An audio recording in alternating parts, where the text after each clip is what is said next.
Il arrive souvent que vous deviez faire une recherche et consulter différentes sources d'informations pour compléter vos travaux scolaires.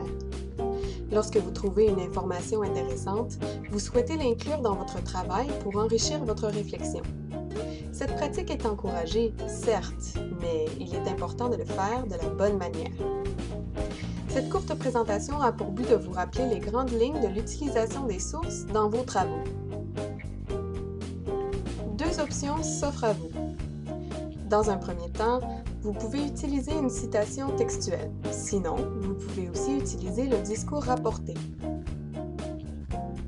Pour faire une citation directe, il faut toujours utiliser le texte original sans le modifier. Chaque passage emprunté d'une de vos sources doit être identifié par des guillemets.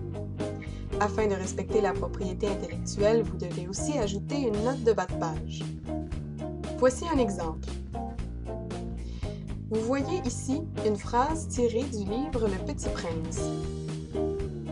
Afin d'identifier correctement la source, la phrase empruntée a été mise entre guillemets. De plus, vous pouvez voir un petit 1 après les guillemets. Ce signe nous indique qu'il y a une note au bas de la page.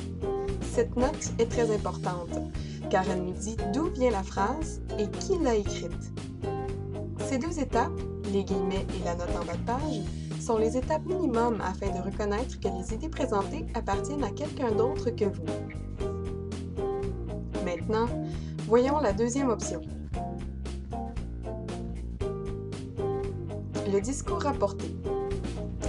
Cette option est différente de la citation que nous venons de voir. Pour le discours rapporté, on doit reformuler l'information tirée d'une source externe. On doit donc expliquer dans nos propres mots ce qu'on a lu. Évidemment, il faut identifier la source dans le texte et aussi ajouter une note de bas de page, comme on l'a fait pour la citation.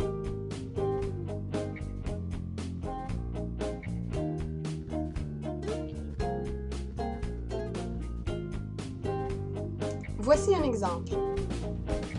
Cette fois-ci, le passage n'est pas identique au texte original.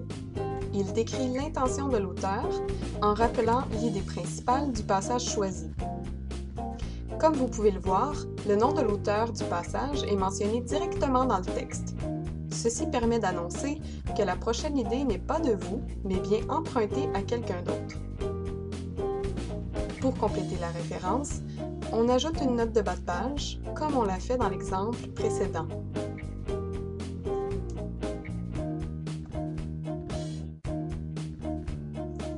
Si vous suivez ces règles, vous respecterez l'utilisation des sources dans les travaux académiques.